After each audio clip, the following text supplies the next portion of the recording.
cheio de graça e de verdade. Amém? Vamos fazer uma oração.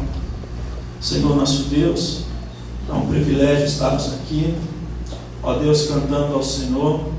Nós te louvamos, Senhor Deus, com todo o nosso ser. Pedimos a Ti perdão pelos nossos pecados, rogamos a Ti que o Senhor aceite o nosso louvor, porque nós estamos aqui acima de tudo para Te adorar, e pedimos a Ti que o Senhor fale conosco por meio da Tua palavra. Deus, o Senhor sabe de todas as coisas que nós precisamos no hoje e também no amanhã. E o nosso pedido é que o Senhor nessa noite nos ajude a confiar que o Senhor está encaminhando todas as coisas para que a sua vontade seja feita na nossa vida. Se há no coração de algum de nós, estamos aqui, algum tipo de receio, de dúvida, de preocupação, como se nós estivéssemos à deriva, como se algum tipo de situação na nossa vida estivesse fora do teu controle, que hoje, Senhor, mais uma vez nos mostre, como diz o Salmo 24, a terra, toda a sua plenitude pertence ao Senhor. A sua palavra diz que quando o Senhor resolve operar, ninguém pode impedir. Está escrito que quem pode falar e fazer acontecer se Deus não tiver decretado? O Senhor, ó Deus, tem os seus decretos na nossa vida. Nós não podemos correr da sua vontade. Por isso nós te pedimos, Senhor, que a sua vontade se cumpra em nós. Nós queremos que ela se cumpra, Senhor Deus, piamente, imediatamente. Nós não queremos perder tempo, nós não queremos andar de um lado ao outro, como o povo de Israel no deserto. Nós queremos, Senhor Deus, ir na tua direção, nós queremos caminhar como filhos do Senhor, nós queremos andar no exemplo de Cristo Jesus, nós queremos ser transformados de glória em glória, de força em força, de fé em fé. Cada vez que a nossa fé, ó Deus, ela está sendo feita, que nós estamos na prática usando a nossa fé, nós estamos sendo aperfeiçoados, é o que diz a tua palavra. Então é por meio dela que nós te pedimos, fala conosco nessa noite, no nome de Jesus, amém. Deixa eu falar 4 coisinhas antes de falar desse texto, né? A primeira, a minha filha Antonella ontem mesmo ela perguntou para mim: pai, por que não existe anjos mulheres, né? Porque ela fez o Gabriel, né? E aí eu fui explicar para ela que na ordem dos céus, o próprio Jesus um dia ensinando os discípulos, ele disse que no céu não há casamento, que no céu não há essa mesma ordem, né, de homens e de mulheres. Eu expliquei para ela porque Deus fez Adão e Eva, né, para que eles pudessem se multiplicar. Esse foi, né, o princípio de Deus ali, para que houvesse essa multiplicação. E expliquei para ela então que no céu não tinha esse tipo de ordem. Então os anjos, né, eles são assexuados, eles não têm sexo, né? Mas na nossa cabeça a gente cria estereótipos, né, de como são os anjos. E aí eu estava mostrando para ela na Bíblia como os anjos são, né? E eles, a maioria das vezes que eles apareceram, eles traziam muito medo nas pessoas, porque eles são bem diferentes do que nós pensamos. Por exemplo, não o anjo Gabriel, mas quando Isaías vai citar um anjo, né, um serafim, ele vai mostrar que era um anjo que tinha 6 asas. Esse anjo tinha 2 asas que cobriam o corpo, 2 asas que cobriam o rosto, 2 asas que voavam. Ezequiel disse que era um ser de 3 cabeças também, cheio de olhos, e ele tinha 6 asas também, cobrindo o corpo, cobrindo a cabeça, e 2 asas voando, sempre glorificando a Deus esses anjos, né? Então, tem muita coisa que a gente confunde, mas é bom a gente entender que a palavra de Deus, ela nos foi deixada para nós, né, vasculharmos dela e aprendermos dela. Outra coisa importante também é entender que há 2 momentos históricos diferentes. O primeiro que foi encenado aqui, que é quando o nosso Senhor Jesus, ele nasce, os 3 pastores vão visitar ele. Não foram os 3 reis magos, foram os 3 pastores, está citado em Mateus capítulo 1. Agora os magos vão visitar Jesus, mais ou menos 2 anos depois, você vai encontrar isso lá em Lucas. E aí você vai ver que eles foram guiados por uma estrela, eles passam lá em Herodes antes, Herodes vai lá e manda eles voltarem depois para falar que aonde estava Jesus. Herodes assina uma lei para matar toda criança nascida em Israel de 2 anos para baixo, né? E aí esses reis, eles chegam até a casa que está o menino Jesus e presenteiam com ouro, com mirra e com incenso, né? 3 coisas aí que representam né, o ministério de Jesus na terra. O ouro representa a sua realeza, né, o incenso que representava, né, a sua função sacerdotal, e a mirra que também representava, né, a sua função profética, né? Então, dois eventos diferentes. Então você aprende e leva para casa. Ele foi visitado por 3 pastores quando ele nasceu, e mais ou menos 2 anos depois ele foi visitado por 3 reis magos. Por que 3 reis magos? Eram 3 reis chamados de magos, mas eram 3 homens que eram reis de algum tipo de ambiente, de algum tipo de clã, né? E eles foram até lá por causa de uma estrela. Então eles criam os astros, né? Eles foram guiados pelos astros, e dessa forma então foram levados lá até o Senhor Jesus. Olha, tem uma coisa muito importante que a gente aprende com Maria. Maria tinha mais ou menos 15 anos quando o anjo Gabriel chegou até ela e disse: você vai ser mãe do Salvador. E a gente aprende uma coisa muito importante, que é, quando Deus fala, a palavra dele, ela é muitas vezes difícil de pegar. A palavra de Deus, né, para que você pegue ela, você precisa ter coragem. Maria tinha 15 anos, ela não era casada, então ela estava, certo, diante de situações em que ela teria que esconder a barriga. Ela inclusive estava com o casamento marcado, e ela teve que passar por uma situação que quase que o noivo dela deixou ela. Então, por causa da palavra de Deus, quando nós, né, pegamos ela e acreditamos nela, algumas coisas difíceis podem acontecer nas nossas vidas. É por isso que muitas pessoas não se apropriam da palavra de Deus, por falta de coragem. Por quê? Porque a palavra de Deus vai nos colocar em risco em alguns momentos, mas é sempre bom que a gente agarre a palavra de Deus. Outra coisa boa também, pegando o texto, a Bíblia diz que José, ele ia secretamente deixar Maria, porque ela estava grávida, então ele não queria expor ela publicamente. Então você vê que José, ele era um homem, de honra, porque mesmo ele não sabendo de nada do que estava acontecendo no primeiro momento, o que ele fez? Ele, de forma honrada, ia sair daquela situação sem expor aquela garota, sem expor essa moça que tinha 15 anos. Ele estava saindo, não é, como um homem, como um cavalheiro saindo de uma situação.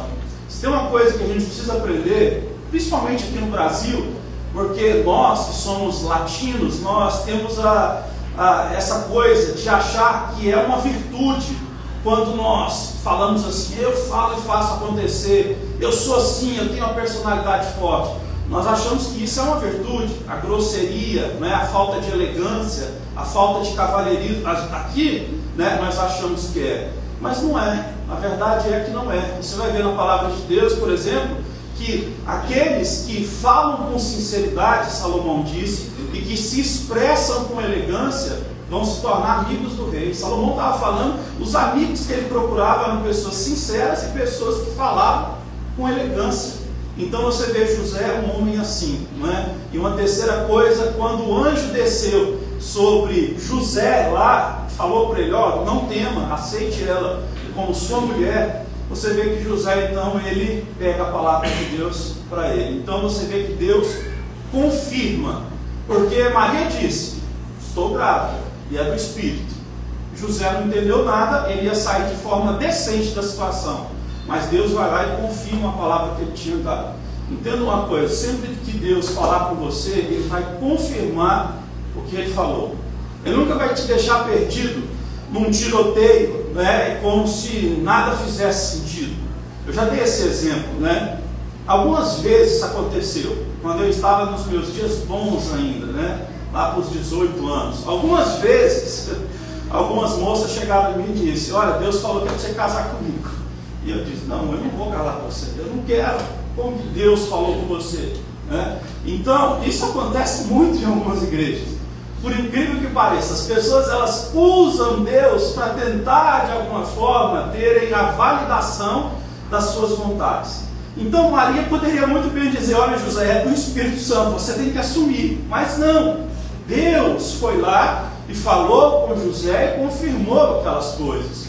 Então eu nunca me casei com alguém que me disse que Deus tinha falado. Se a pessoa fala: Deus falou para eu fazer alguma coisa, sai fora. Deus fala com você para você fazer alguma coisa, né? Então essa palavra precisa ficar sobre mim e sobre você. Deus, Ele confirma as coisas que Ele fala, Ele confirma as coisas que Ele manda.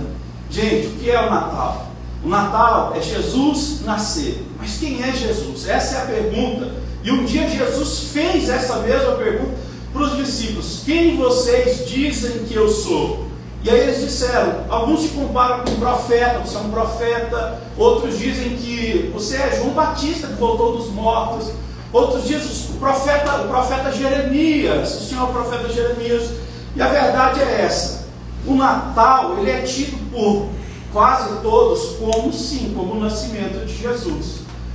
Mas existe uma coisa complicada. Gente, por exemplo, se você for pegar o Alcorão, que é o livro que os islâmicos seguem, Jesus Cristo, ele é tratado como um profeta, como um homem que fez milagres, como um homem que veio do céu. Ele só não é salvador, mas ele fez aquelas coisas tudo. Ele é menor que Maomé.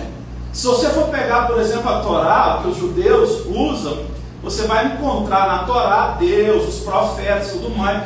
Jesus não está lá, mas os judeus, eles sabem que Jesus veio. E eles dizem assim: Jesus, ele foi um grande homem, foi um grande líder.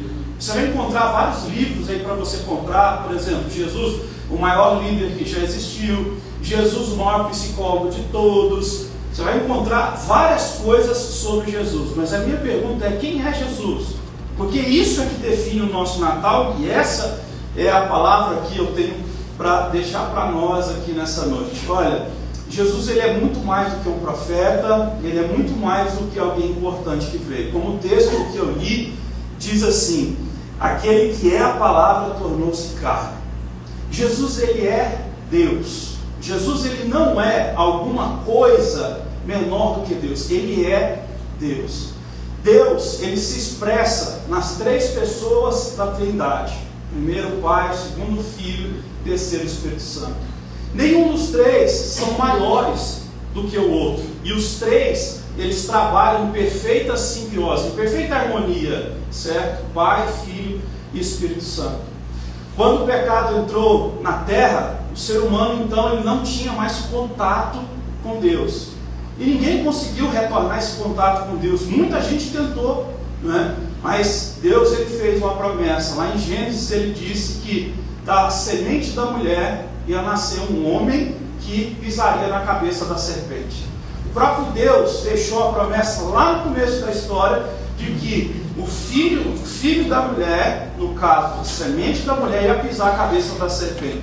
Jesus, ele veio para que Satanás fosse derrotado e não tivesse mais poder para levar os homens ao pecado e ao inferno. Então, Jesus, ele sai do céu, sendo Deus, com todo o seu poder, com toda a sua glória. Ele desce à terra e ele vem na barriga de uma jovem, e ele vai nascer como qualquer um de nós nasceu. E a Bíblia vai dizer que ele passou por todas as coisas que qualquer um de nós passa. A Bíblia diz em Hebreus que ele foi tentado em todas as coisas. Ele passou por todas as tentações que um ser humano passa. A Bíblia diz que ele se esvaziou de si mesmo. Então, Jesus Cristo, quando ele veio na terra, ele se tornou homem. E o texto vai dizer então que ele se tornou carne. Jesus, ele foi 100% homem. Só que o nosso Natal, ele não termina aí. O nosso Natal termina da seguinte forma: Jesus, como 100% homem, ele não consegue vencer nada. É por isso que quando ele vem, ele não se desfez da sua pessoa gloriosa. O grande ensinamento e o grande mistério do Natal é que Cristo Jesus, ele desceu à terra, e ele é 100% homem e 100% Deus.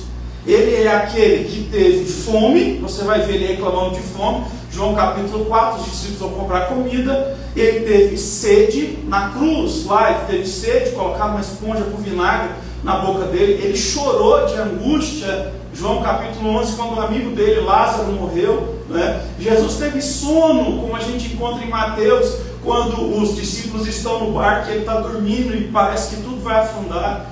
Jesus passou por tudo que a gente passou. Ele trabalhou, ele foi um carpinteiro. Jesus esteve então na terra entre nós, porque ele sentiu o que a gente sente, ele passou pelo que a gente passa, ele viveu toda essa constituição então humana, do ser humano, das tentações da alma, das canseiras do ser humano, do sofrimento que o pecado trouxe. Ele viu tudo isso de perto e ele veio então para nos tirar disso. Isso se chama o mistério da encarnação. A Bíblia não fala de reencarnação, mas ela fala sobre a encarnação de Jesus. Ele encarnou, porque Deus não tem um corpo humano, certo? Mas Cristo Jesus, quando ele veio, ele então encarnou, né? A sua pessoa encarnou e ele desceu entre nós. O texto sagrado vai dizer, por exemplo, que o nosso Senhor Jesus, ele não tinha beleza nenhuma que pudesse atrair as pessoas. O Senhor Jesus, na verdade, ele não atraiu as pessoas por nada do que ele era na aparência, né? Pelo contrário, a Bíblia vai dizer, alguns concordam ou discordam daquilo, não, que a Bíblia diz em Isaías 53, é que não havia beleza nenhuma nele para que alguém o atraísse. E alguns mais fervorosos dizem, provavelmente Jesus era um ser humano mediano de beleza, ou até mesmo feio, né? Provavelmente ele fosse um judeu mediano, né? Um homem de 1,70 m, com cabelos longos, porque cresceu na cidade de Nazaré, que assim tinha um costume, com uma barba longa, como era o costume dos judeus e dos homens que mexiam com a lei de Deus. E assim ele veio na terra. Só que quando ele fez 30 anos, ele foi até o Rio Jordão, João Batista o batizou para que assim se cumprisse toda a justiça, e diz o texto sagrado que a partir dali ele vai começar o seu ministério. Ele sobe para o deserto e ali Satanás o tenta, ele vence as tentações, e quando ele desce pregando a palavra, e aonde ele passa, muitos sinais, muitos milagres acontecem. Então, o nosso Natal é entender que o nosso Senhor Jesus Cristo, ele veio entre nós. Ele sabe o que a gente sente, ele sabe o que a gente precisa, e ele continua fazendo milagres, porque a Bíblia vai dizer em Hebreus que ele é o mesmo ontem, o mesmo hoje e o mesmo eternamente. Então nós não estamos falando de alguém que morreu, ele está vivo. A Bíblia diz que hoje ele está à direita de Deus Pai e ele intercede por nós. Então sempre que há algum tipo de acusação, quando o pecado nos faz cair e nós gememos diante de Deus pedindo perdão e parece que nós não vamos levantar, nós temos alguém do lado do nosso Pai que intercede por nós. É Cristo Jesus, com as suas mãos furadas, ele pagou o preço por nós, e o seu sangue é vertido sobre nós para que esse pecado então seja extirpado. É por isso que o próprio João vai escrever: se confessarmos os nossos pecados, ele é fiel e justo para nos perdoar e nos purificar daquilo que nós praticamos. Esse Jesus então que veio carne e também divindade, 100% homem e 100% Deus, foi aquele que quando se colocou na cruz, ele estava nos ligando no céu, não é? Porque não havia ninguém que pudesse nos ligar ao céu. Então quando ele está entre o céu e a terra, ali naquela cruz, ele volta, né, a ligar nós, os seres humanos, com o Pai. Então ele está suspenso numa cruz, e é o que a profecia diz lá em Deuteronômio, que era necessário que ele fosse suspenso, para que assim houvesse a salvação novamente. Jesus ficou suspenso, os seus pés não pegavam no chão, ele estava numa cruz, ele foi pregado numa cruz, e agora existe o céu e existe a terra. Ele não está tocando o céu e nem está tocando a terra. Até aqui então, né, depois de mais de 3 horas naquela cruz, ele vai entregar o seu espírito a Deus, e entregando o seu espírito a Deus, a Bíblia diz que o véu do santuário vai se rasgar de alto a baixo. Nós vamos poder orar de novo a Deus, nós vamos poder falar com Deus face a face, como era feito, né, no passado. Nós podemos agora então ver o nosso Deus como nós não víamos. E aí, para a gente encerrar, a Bíblia vai dizer que os profetas do passado, que nós lemos as histórias e achamos tão fascinante as visões que os profetas tiveram, as revelações, os milagres que aconteceram ali, a gente se emociona, mas o próprio Jesus disse, eles sonhavam em ver e ouvir o que vocês têm à disposição agora, no caso, ele próprio. E o dia que disseram, Senhor, mas isso é pouco, ele disse assim, eu vou subir para o céu e vou enviar o Espírito Santo. E o Espírito Santo vai guiar vocês por todo o caminho da verdade. E nesse caminho da verdade, ele vai lembrar vocês tudo que vocês têm que fazer. E esse Espírito vai ensinar vocês a orar. Esse Espírito vai capacitar vocês com a graça e com o poder de Deus. Vocês vão estar sempre acompanhados, porque esse Espírito também consola vocês. Jesus disse, eu só vim para a terra, eu só me encarnei para cumprir o ministério da substituição, da justificação, para que assim, agora, depois de Cristo, nós todos pudéssemos ser irmãos daquele que é o nosso primogênito. Então, Cristo Jesus, ele é o primogênito entre todos nós, e hoje todos nós estamos ligados a Deus, porque o nosso irmão mais velho, ele se entregou por nós. Ninguém mais poderia fazer isso, e ele fez. Ele está hoje no céu, e nós já temos uma vitória garantida. Nós temos o nosso passe para o céu já ganho, não há como perder a salvação. Nós temos a nossa vida já consolidadas em Cristo Jesus, porque não há demônio, não há nada no céu, nem na terra, nem no inferno que possa nos segurar, porque o nosso Deus foi quem nos chamou, quem nos comprou, quem nos selou com o seu Espírito. Se você crê dessa forma e o seu coração tem essa certeza, se coloque de pé, por favor, para nós fazermos uma oração.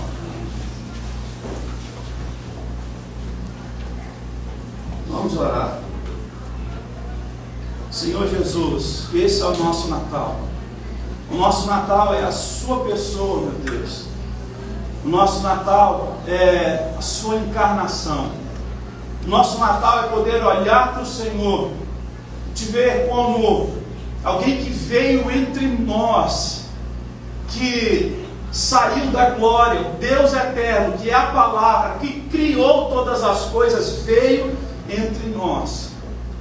Esteve entre nós, sofreu por nós, esteve no meio de pessoas que o desonraram. O Senhor se manteve humilde, o Senhor lavou os pés de homens pecadores, como os discípulos. O Senhor nos ensina que mais bem-aventurado é aquele que serve do que quem é servido. O Senhor que nos ensina que a humildade ela precede as bênçãos, mas o orgulho derrota o ser humano. O Senhor Jesus que nos ensina que antes de nós julgarmos o próximo, nós devemos olhar para nós e devemos pedir perdão pelos nossos pecados. O Senhor que nos ensina que aquele que é manso e humilde de coração é maior do que aquele que se diz poderoso e forte e que levanta a sua voz. O Senhor que nos ensina que mais bem-aventurados são aqueles que são puros de coração, porque eles verão a Deus. Obrigado, Senhor, porque o Senhor nos deixou a sua palavra, porque o Senhor é o nosso Natal. Nós estamos felizes porque o Senhor nos deu a salvação. Nós estamos felizes porque nós temos a certeza que a nossa vida já deu certo. E esse dar certo é nós nos apropriarmos das suas bênçãos, como diz o apóstolo Paulo em Efésios 1, no verso 3, que todas as bênçãos em Cristo Jesus, elas já foram liberadas nas regiões celestiais. Nós temos, ó Deus, a confiança de que nós não estamos numa batalha de igual para igual com o nosso adversário, que é o inimigo diabo. Nós estamos numa batalha em que ele perdeu para o Senhor Jesus Cristo. E nós estamos do lado certo, nós estamos do lado correto. Nós estamos diante daquele que humilhou as potestades quando se entregou na cruz.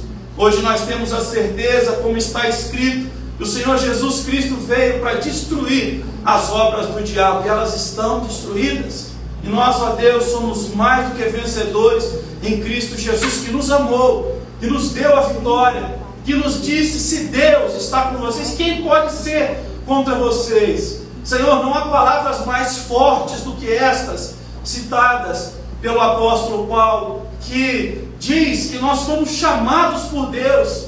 Antes de nós entendermos qualquer coisa, o Senhor nos chamou, nos puxou para Ti e nos escolheu, nos marcou, nos trouxe para a vida eterna, para a salvação, nos trouxe para que nós pudéssemos fazer parte do corpo de Cristo, que é a igreja do Senhor na terra. Obrigado, Senhor, porque nós temos a certeza de que nós não vivemos, Senhor Deus, diante de uma fantasia. Nós falamos de algo real. O Senhor está vivo, as suas promessas estão se cumprindo sobre nós. O Espírito Santo tem falado conosco, o Senhor atende às nossas orações. Eu sei, Senhor, que cada um de nós temos as nossas esperas, as nossas lutas, mas eu sei que tudo isso é menor do que tudo que o Senhor já fez e continua fazendo na história de cada um em particular. Ó Deus, só nos faz sair daqui hoje com uma certeza, é a certeza de que nós temos, de que o Senhor já nos abençoou. Nós não estamos esperando o Senhor decidir se vai ou não nos abençoar. O Senhor já nos abençoou, mas nos dá também uma coisa, Senhor Deus, que é, ajuda-nos a entender que as bênçãos do Senhor, desejo do Senhor, são melhores do que os nossos desejos. Então, se o nosso coração de alguma forma tem pedido algo que não é a sua vontade, o Senhor transforma o nosso coração, para que assim o nosso coração peça a Ti o que é teu, o que realmente importa, o que realmente é algo maravilhoso. Deus, eu quero Te agradecer por esse momento. Que o nosso Natal seja feliz, que esse final de ano seja um momento muito especial na casa, na família de cada um.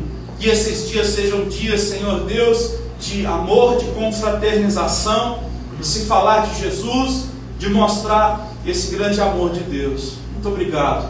Nós oramos dessa forma em nome de Jesus. Amém e amém. Amém. Você pode se assentar por um momento?